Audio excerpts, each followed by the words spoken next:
Qué rico vacilón. Ah, sí. ¿Qué era eso? Así se llamaba un programa en aquel entonces en la XW que pasaba de la 1 a las 2 de la tarde con público. Como ahora en los canales de televisión invitan gente, telepúblico, y hacíamos unas colas tremendas. ¿En qué estudio era? ¿El Era verde y oro no, o azul y plata? Azul y plata. Oye, el otro día fui y están preciosos, ¿eh? Bueno, pues imagínate, estamos hablando de muchos años cuando yo estaba ahí, pues era un encanto. Por primera vez que entré, no podía creer lo que yo veía. A mí, pues por la voz en radio y por las canciones, yo me imaginaba algo muy distinto a como lo vi. Cuando lo vi, realmente me emocionó mucho. Estar en el estudio, estar sentado y ver a los Enrique Jorrín cubano con una orquesta que hizo época en México. Y luego ver bailar a la gente ahí, todo. Bueno, yo estaba fascinado.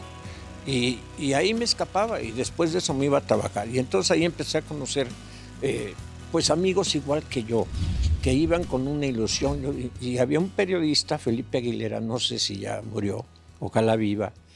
Y él me llamó y me dice, oye, pues, porque ¿sabes qué pasa? Que yo veía entrar a varios compañeros igual que yo, buenos muchachos. Chavos. Sí, quizá mayores ya, ¿no? Como Aguilera, que era mayor, quizá 8 años o 10 años. Y lo veía entrar tan rápido, nosotros formados. Y yo decía, bueno, pero ¿por qué entran tan rápido? Estos. Sí, ¿por qué? ¿Cuál es el privilegio? Entonces le pregunté a este cuate, me dice, bueno, espérate, pues yo entro así porque yo soy periodista. ¿Y tú qué? No, pues yo no soy nadie, pero me gustaría ser periodista, ¿verdad?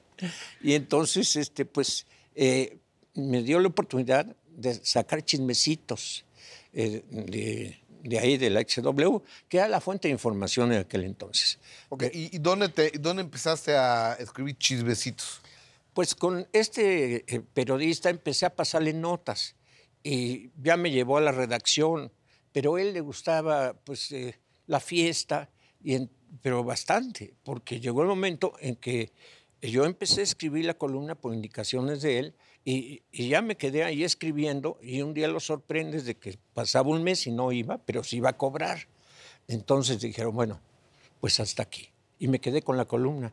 Entonces estaba ¿En qué periódico fue eso? en el periódico Atisbos. Esto fue en 1964. Y junto con Gilberto Barrera, mi querido compadre y amigo, pues...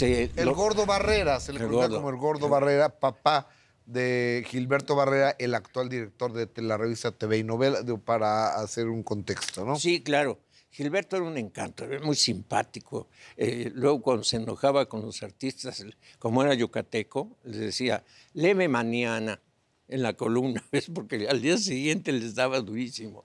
Y ahí estuvimos trabajando y ya, bueno, quebró. Ese periódico estaba enfrente de lo que era el Heraldo de México, no este Heraldo, sino el anterior. El doctor Carmona y Valle. Sí, ándale. En la colonia de Doctores. Correcto. Ese periódico que dio muchos artistas con promociones como El Rostro, que ahí surgió Lucía Méndez, Verónica Castro y muchísimos cantantes. Tatiana y demás. O sea, fue el Heraldo de México un periódico revolucionador o revolucionario para su época. Incluso el eslogan del Heraldo de México era el periódico que piensa joven. Así es.